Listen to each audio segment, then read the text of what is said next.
right. Hello, everyone, and welcome to the Grace Hour Show, a Christian program that takes a dive into our daily challenges and helps us learn our faith in a practical way. My name is Liz Robbins, and I'm joined in the studio by Roger Robbins today. Yes, hello. How you doing, Raj? Oh, it's so great. Walked out the door, and I hope for many of you listening, here in America at least, it's like you hear the sound of birds. Yeah, it's a beautiful spring day here. The sun touching your face and the blue sky, and it's just, I don't know. How does it not bring Fun fact joy? about Roger, he really likes birds. Stop. he loves talking about birds. Okay, but today we are going to talk about one of the really cool attributes of God, and all week there will be different discussions on different attributes of God, which is always amazing because I think as believers, it's just one of those things that really strengthens and encourages your faith when you get to know something about God, or really just really look at something closely. So today we've got probably for a lot of you, a new word. It was a new word for me. And this is in theologians, it seems to be a pretty well-known word, but I didn't know it. So we are going to be talking about the impassability of God, that he is impassable. It's a cool word. So first we want to unpack the meaning of the word. I think for a lot of people, it's a new word. It was for me. So we'll just talk about what it actually means and how that kind of impacts the way we view God's character and nature, all his other attributes, and hopefully, I think this is going to be really encouraging. We were encouraged studying for it. So I think anytime you study one of God's attributes, one of his characteristics, one of his many shades, and let's be very clear that Liz and I and all human beings are taking their little magnifying glass and basically looking at something gigantic, like a huge skyscraper, and trying to understand all its parts and pieces and trying to count up the millions of this, that, and the other. We are just with our little magnifying glass, just trying to see something in the vastness and amazingness of God. So,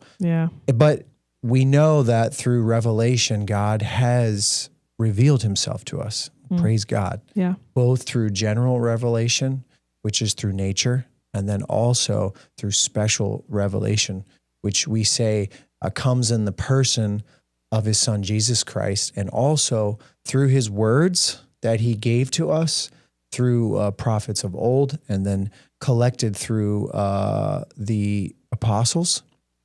And then lastly, he's revealed himself through the Holy Spirit and through his church. So there's lots to see, to gather, to help us along with our magnifying glasses, how to just be amazed today. And I think that's what we're trying to do through impassability is let's look at this. So what does it mean? A lot of what we're drawing from is from Norman Geisler. He is a Christian theologian of this day, of this century, and he's been a blessing to so many of us. And two things that he breaks down are impassibility affirms that God is without changing passion,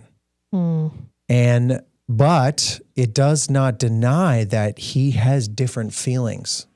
So the first thing I want to just maybe go at is that impassibility speaks to God's it's his nature, but when we think about nature, we think about a person's feelings, his characteristics based upon passion, what he likes, what he dislikes, right? That's what really makes up a lot of who we are, what we like and not like, right?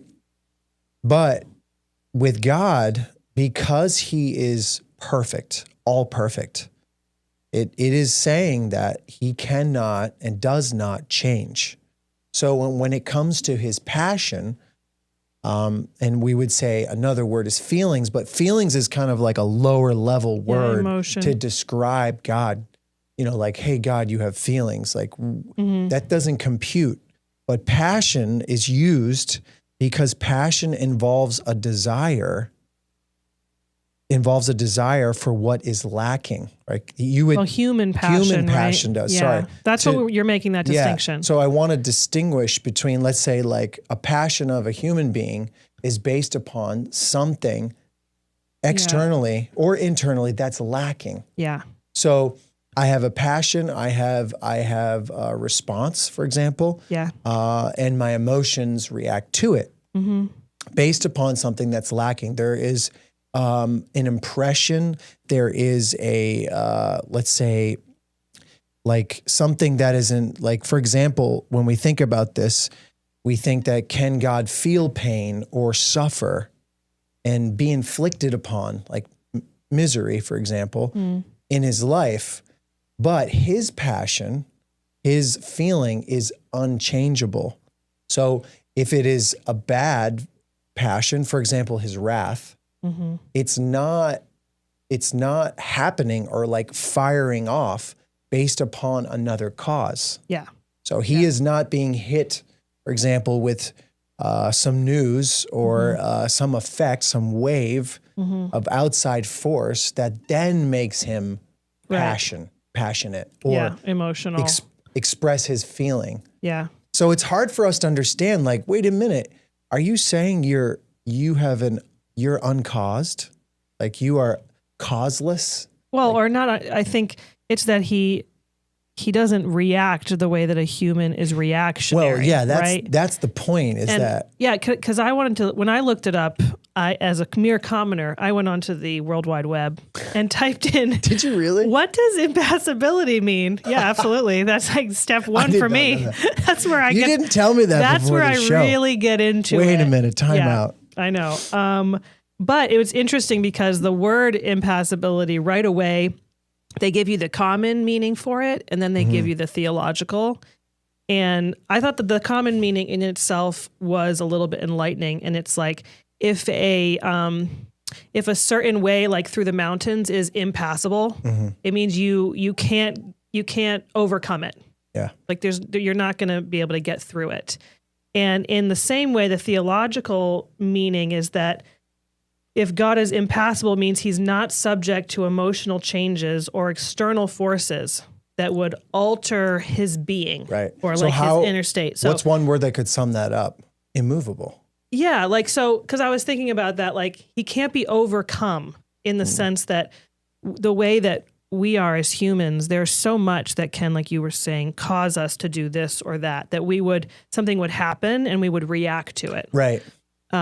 Whereas God is perfectly whole, and it's been a few months since we did this, an episode about who God is, but we did one, and I remember looking into this idea that God is the only uncaused cause, which is what you brought up, that idea that he's the first cause, meaning that if you look at everything that's created, it was created by God. And so they all have a cause. He is the cause. Yes. But there's nothing behind God or under God foundationally. Like he is the foundation of everything. Yeah. Everything else is because of him, right?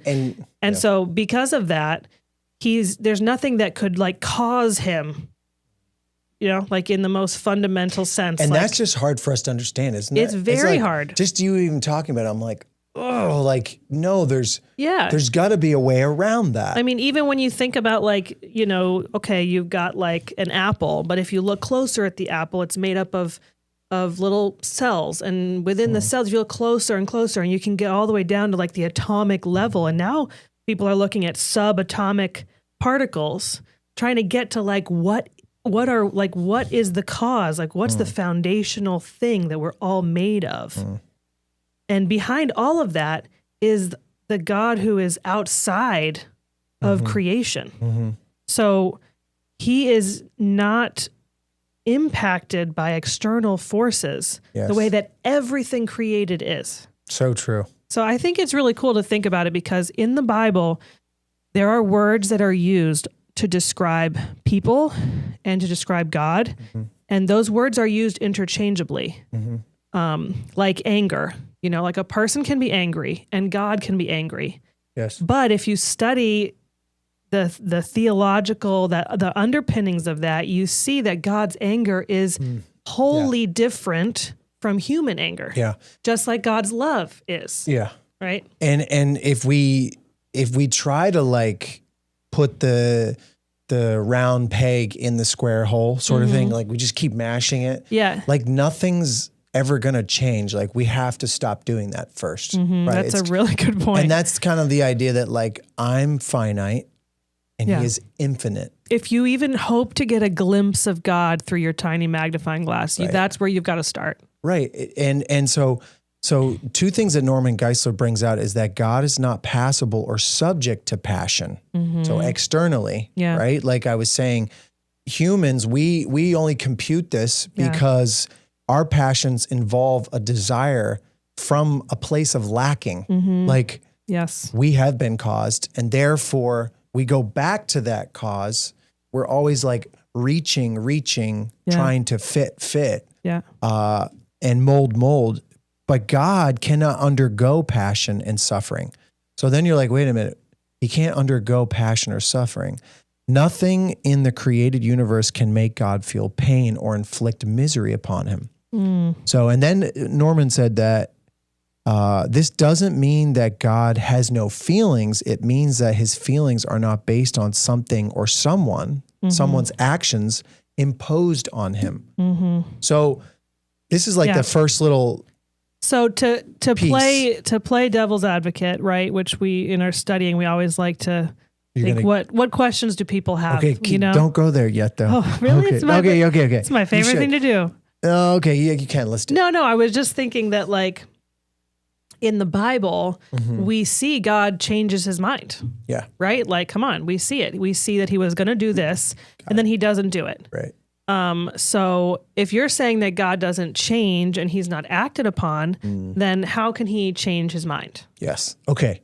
Well, the short of that answer is let's speak specifically to Christ, the second person of the Trinity. Okay. Because I think that's where we would say he endured the most suffering, right? Physically. And we see that recorded in the New Testament. I mean, Isaiah 53 says so, but we also know in the New Testament, it actually happened. Well, how about you tackle New Testament Christ and I'll tackle Old Testament? Okay. That's good. Fair enough. I'll do New Testament Christ because the second person of the Trinity, when speaking of like suffering, we would say Christ, and Jesus said, I tasted death for every man in Hebrews 2:9, right? So he clearly... He suffered. He a miserable... He hungered. A miserable and fateful way.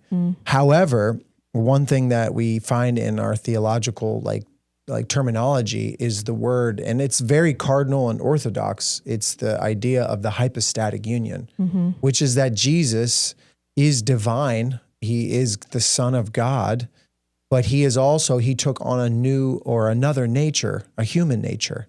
So during his time on earth, though he was divine, but he was wrapped, so to speak. That's what it kind of talks about in the kenosis of Philippians chapter 2, that he was wrapped in human form for a season. And that human form is what suffered. Yeah. So, and that human form, it was able to suffer, which is the beauty of his identification with us and also his completing of what needed to be done eternally and forever, which was that the sins of the world had to have been paid. So that means that God could feel pain, the Son could feel pain only in the sense that his humanity took on that suffering, his humanity took on that punishment. Yeah. However, his divinity was perfect. It knew pain. It knows all pain. It knows everything that we could compute as suffering. Yeah. So that's really hard for us to delineate or separate. How could he come and identify with us and not say that not compromise that he had to learn it, because it says that he learned things. So he grew. So it all speaks to humility. It speaks to him laying down, and that's really Philippians chapter 2.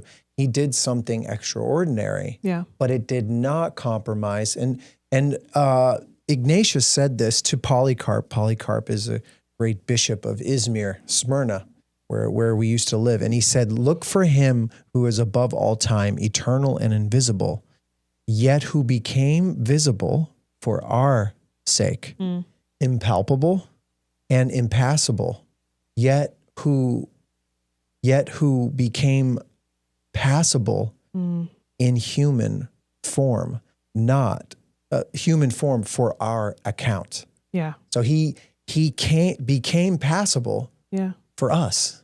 Yeah. Just in our human, for the human account. Yeah. Not the divine account that he doesn't need to. Yeah. So only based upon the human account does God become, through Jesus, the Son, in his human form, by the hypostatic union, become passable. So it's like God who is divine and unlimited, uncreated.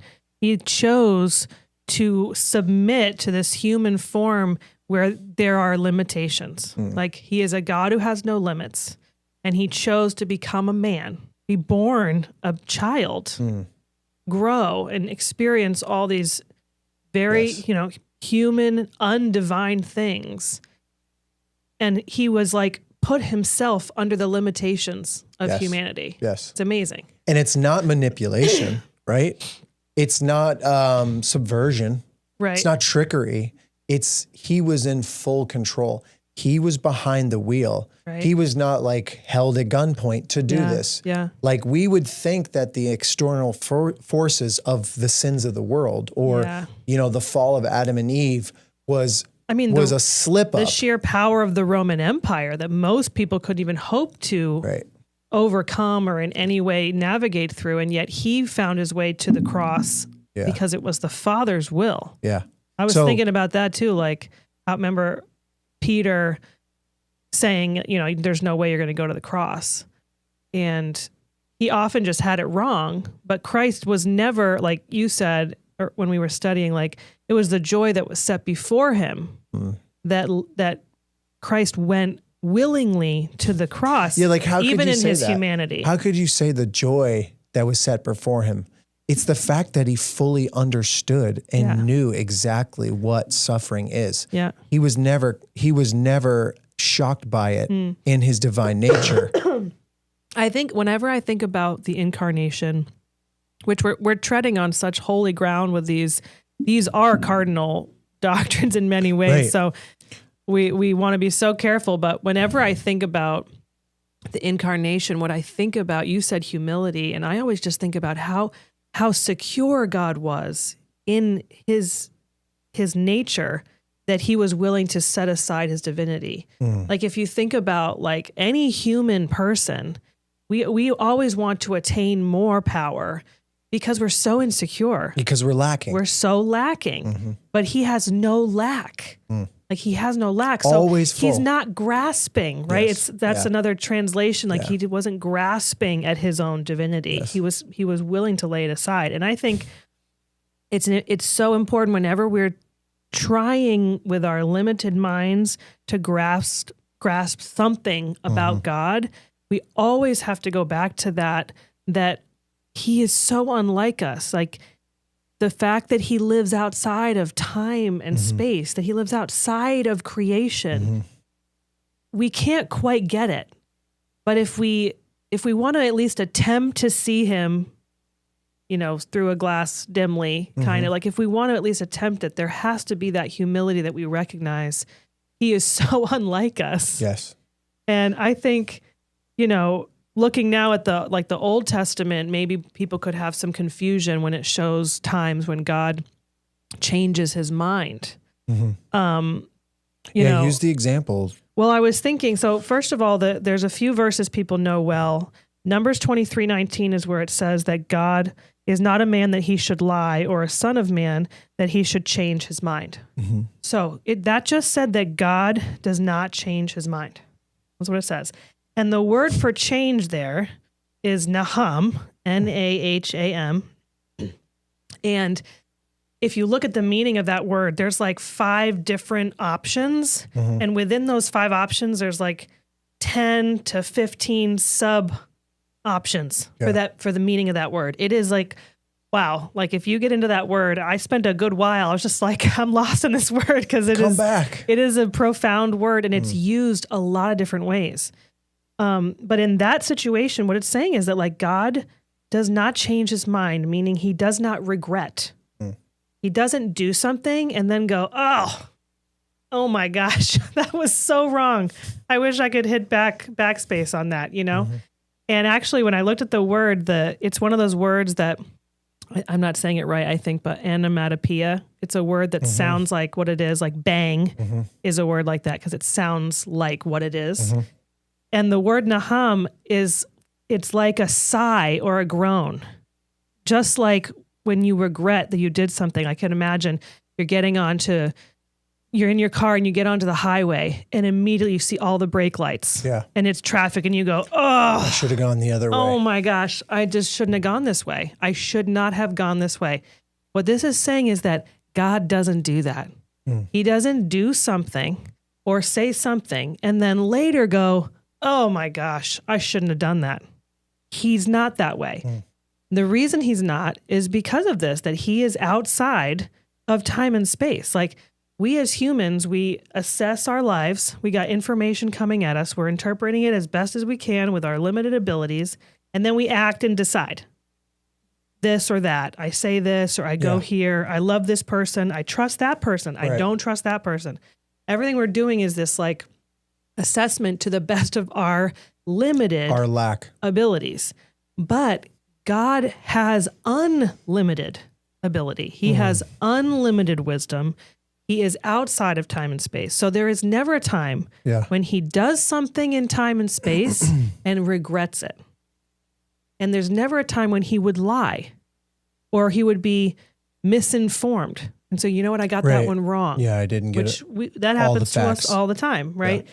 So I was thinking about in Jonah, because Jonah is one of my favorite Old Testament books. I love Jonah.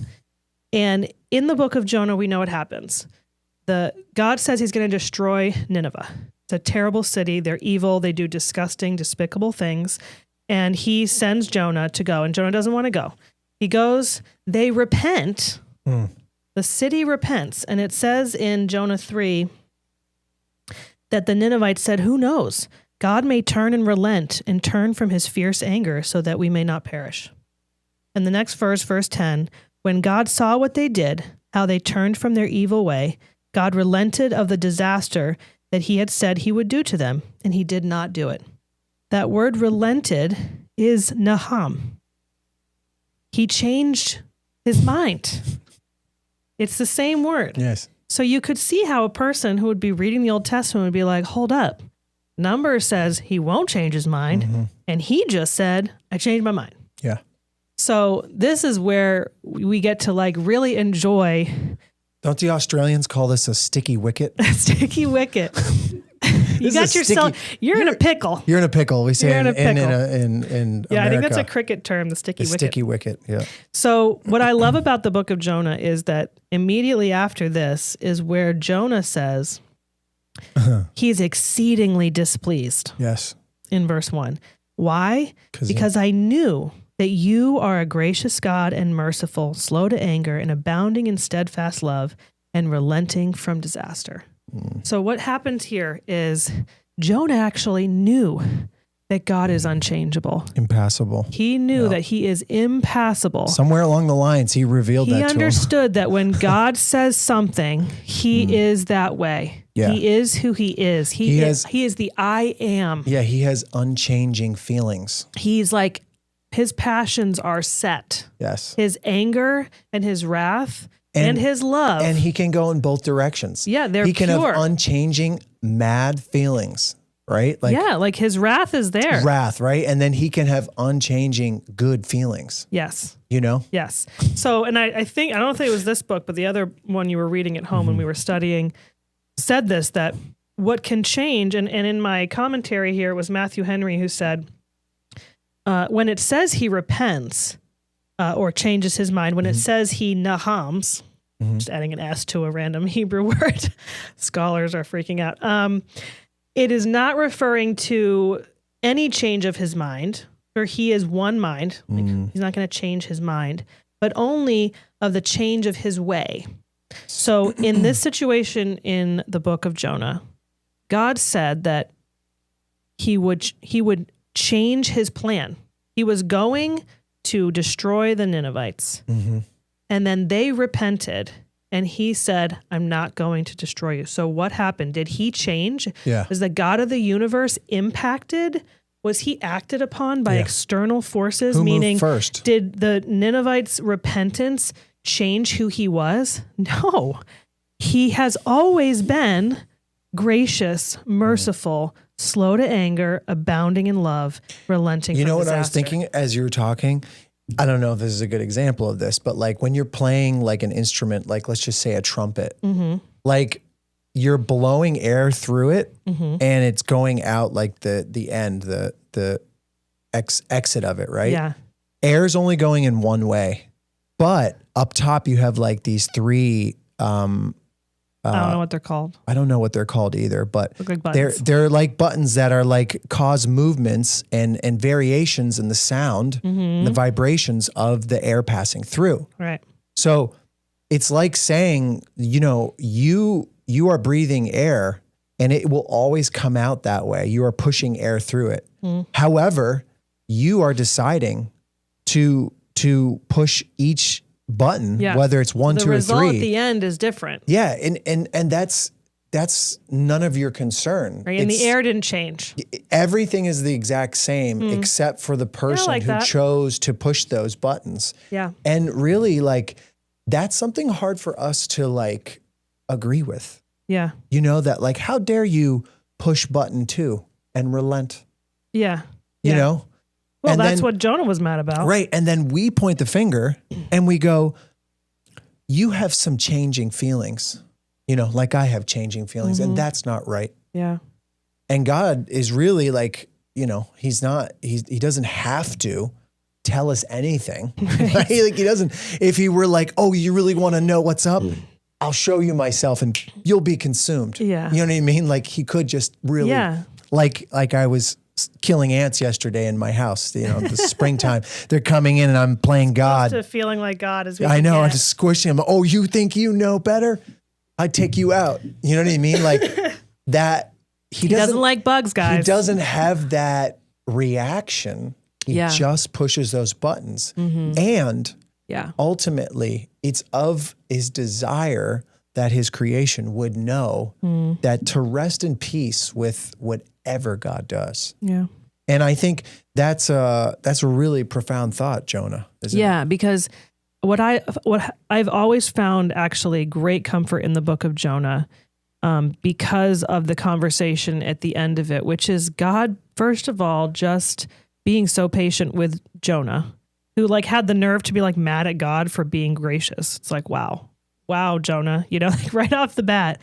But we all can identify with Jonah because we can see something happen in space and time and not understand it and think it's not just or not fair. Because we point our finger and we say it's your fault. It's such we say catch-22, like, because so many times we love it when people don't change their mind. You know, they stay faithful, right? Yeah. But then when we fail, when we mess up, oh man, come on. We're really hoping they'll be Can you lenient. change? Yes. Can you compromise? Yes. Not compromise, but can you give a little bit? Yeah. So it's only right for us. Yeah. It's only natural or normal for us to do this to God, except that God and us are not the same. Right. You know, and that makes me think. That's kind of the I was thinking about, because parenting is so at the forefront of my mind all the time right now.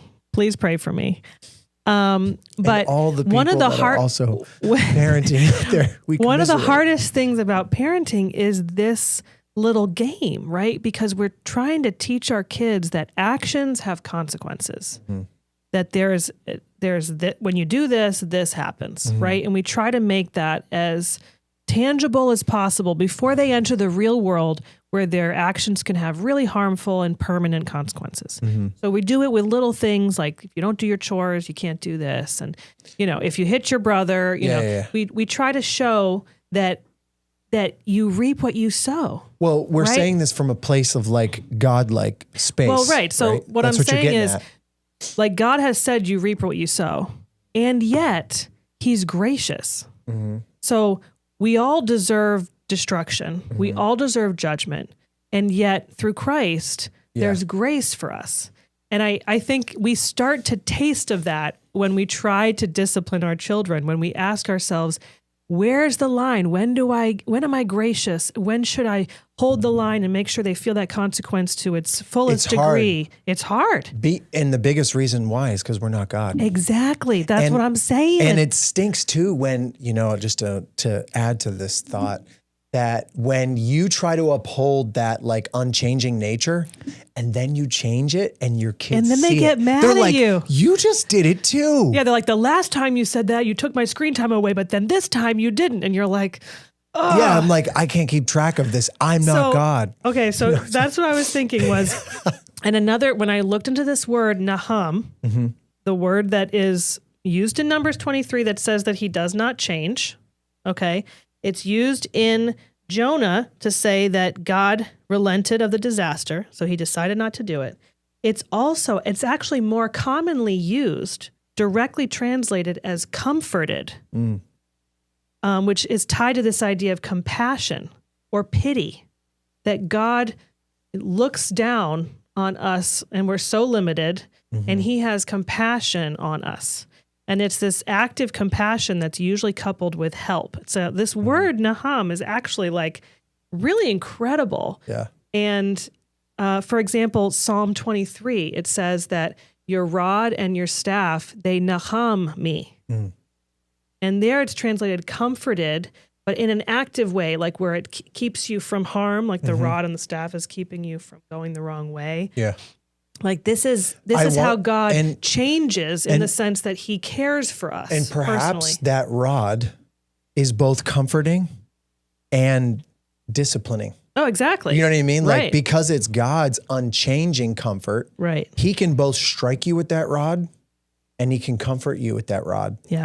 And it's the same thing. And what's like happening here is he continues to be impassable. Mm. His nature is not changing mm-hmm. as he cares for you individually as one of his many sheep. Mm. And the way that he cares for you, where he relents from, doing something here, where there's a change in the way that he does things, but his nature does not get impacted by your sin, for example. Yeah. And what's cool about this is that if we go back to the idea of him having emotion, like mm-hmm. that God, the two emotions that immediately come to my mind are love and anger. Those are like strong emotions. Well, we could also say God has a lot of feelings. He has jealousy. Yeah. It's in Deuteronomy 29. He has hatred. I think it's Psalm 45. Yeah. He's got hatred. The Holy Spirit's grieved. Right, sorrow. In Ephesians chapter 4. Mm. And actually, he's pleased when we operate in faith in Hebrews 11:6, right? Like he's pleased.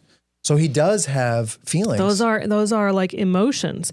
And what's cool is if we unpack this idea that he is not acted upon, so his emotions that I can't change his emotion, that means that his love cannot be changed by the way that I act towards him. Mm-hmm. And this is the description we see of agape love, right? And this is divine love. It is unlike all human love. He chose to love based on nothing or no one. And same with his wrath or his anger. Because of this truth that his nature doesn't change, he is not fickle. He's not going to say that lying makes me angry, right? Because that lying is a sin and sin angers God. But then change his mind later and say, actually, I've thought about it a little bit more and no, you know what? It's not a sin. That would be being fickle. Like that would be like actually changing his mind. We see that in human society. We're shifting opinions all the time. Something that we thought was wrong before, now people are saying it's right. It's no problem. It's good. Thumbs up. Yeah. God is not like that. So because of that, we can trust his wrath. Do you know what I mean? Like I was thinking like that his wrath is trustworthy. And I think I don't know. I just think that's a beautiful thing and it does comfort, doesn't it? It does. It's a Nahum type thing where I get comfort knowing that not only is his love trustworthy, it's steady, it's unfailing, but also his wrath is trustworthy. When there is a judgment given by God, I can trust that. Yes. I think the best way to say it in a short sentence, Geisler said that he has sensitivity, but he doesn't have sentimentality. Like he has this ability to be comforted, but not manipulated. Like it's an unchanging comfort. Wow. So he is both sensitive, but he's not sentimental. So when we change, God doesn't change. Yeah. So we were like, wait a minute. No, when I change, everything around me changes. Like I make that it'll affect our relationship. Right. It'll affect us. But that's how we compute. That's how we operate. But he said, we simply move. It's not that God does not change when we change, right? It just means that we simply move, he says, under another unchangeable attribute of God. So really it's just when we change, we're getting closer to getting to know God. We're coming underneath him. I like that. Yeah. It's not that, God's like, I'm going to have to do this and do that to accommodate and help you and cover you and do this and that. He's like, no, you're going to come under me because I'm always this way. My arm is always stretched open wide. You know what I mean? Yeah. So there's, I think in a visual amazing way that can really help you.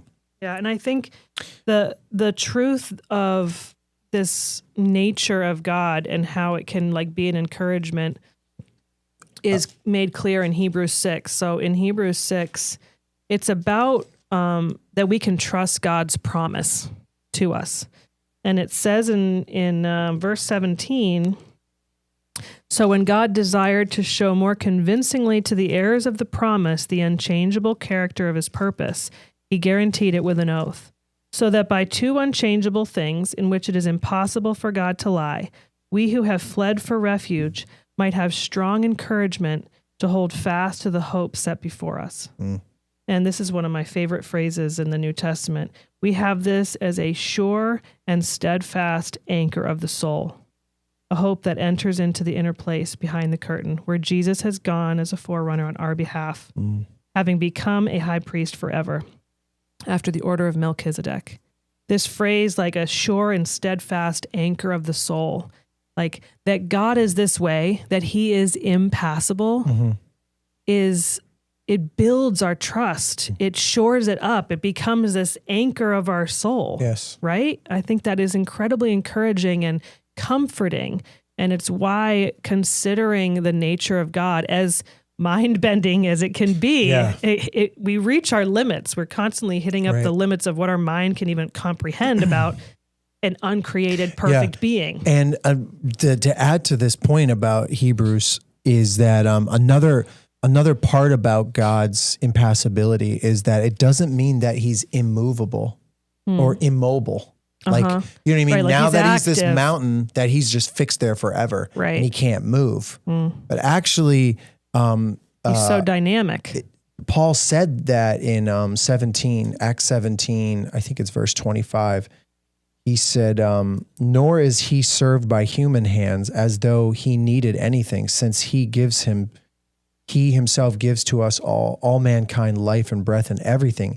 And he made from one man every nation of mankind to live on the face of the earth, and having determined allotted periods and boundaries of their dwelling place, that they should seek God and perhaps feel their way towards him. Yet he is actually not far away from any one of us.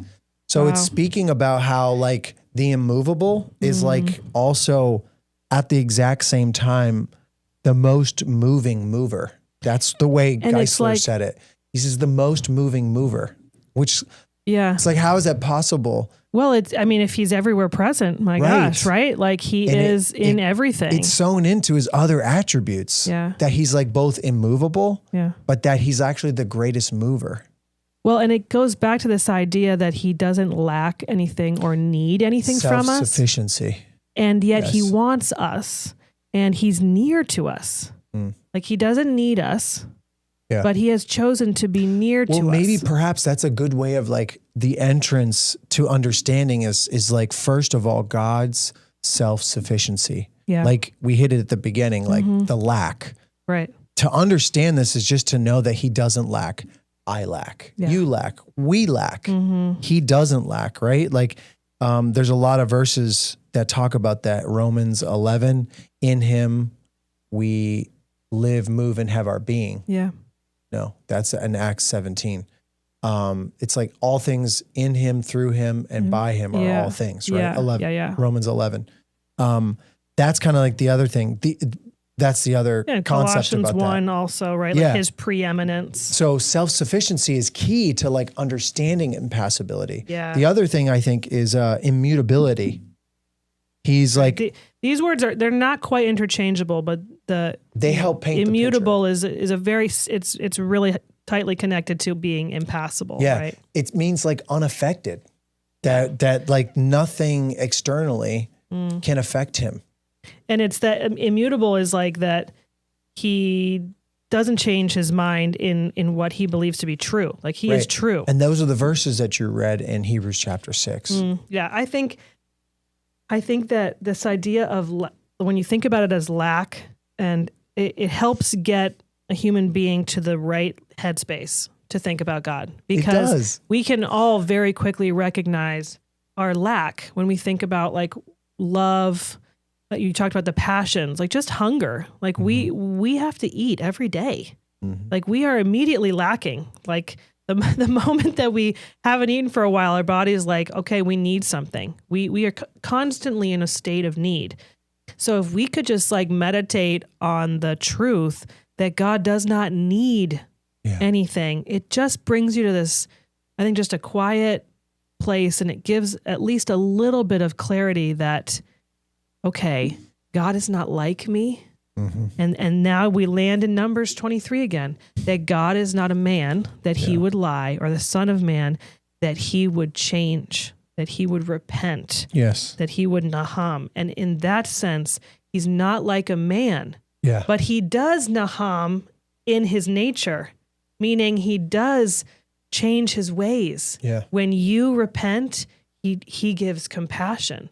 Has he changed? No, he has not. He has a feeling for that. But his way towards you, he desires to give you compassion. Yeah. And he's ready to do that. The verse came to my mind about humility, and like you said, like kind of a starting point is Proverbs 30, verse 7. 2 things I ask of you, the king writes, deny me them not before I die. Remove far from me falsehoods and lying, and give me neither poverty or riches.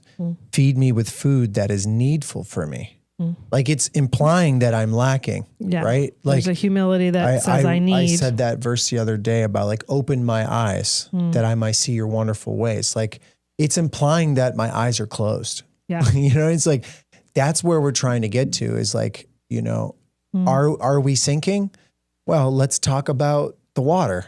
Let's talk about how, you know, the reality of where we're at. I'm in the water, right? So the idea is that coming to the honest truth of things is really like an amazing entrance to it.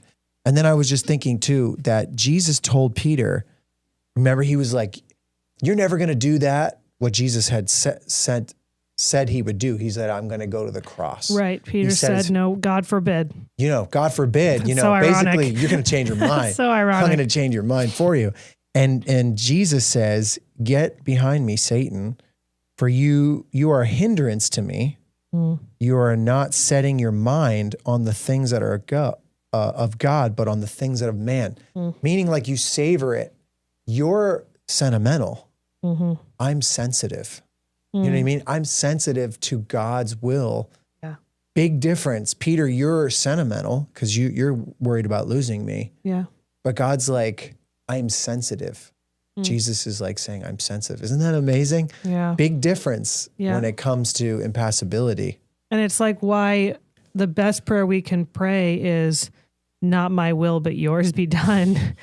Because our will is based so much on what we see. Like That's Peter. a good point. You're invoking God's impassibility. Can you imagine Peter said to the Son of God, God forbid that you would go to the cross. And it's like, actually, no, God didn't forbid it. God wills it. And so it will happen. Yes. And so for us as humans to get to a place where we see the uncreated one, the uncaused cause, the perfect being that is our God and our friend. And we could say, I want your will. Like, open my eyes. All of these beautiful prayers, they're this letting go, saying that I lack, I am limited, and you don't. You don't lack, and you have no limits. And what could be better than us being led by that God? Yes. You know? And just trusting in him, just being like, it's up to you. Whether you display this passion or the other. I know that it wasn't externally like forced or manipulated, right? Yeah. It's pure. Even when you're angry, that was pure. Yeah. Right? Like, that's what we're saying. Like, God, help us today. Like, show us that. Yeah. That even though it seems as if you are angry, you really are perfect in all your ways. Yeah. Wow. Perfect in all your ways. And I think this leads us to that comfort and that trust, that anchor of our soul, that we would know this about him would be a deep, deep comfort. Yeah. Right. Yeah. So, all right. I think that's all we got. We thank you so much for your comments, Andy. Yes, it's so true. Thanks for sharing that. Yeah. Thanks, everyone. About the omniscient God. So that's it for today. But yes, God thank bless you so guys. much. Kicking off a great week. Yeah, and you hope maybe if you learned a new word, impassable, you can explain it to somebody today a little bit better. Right. So don't forget to subscribe wherever you watch and tune in for all the shows this week. Thanks.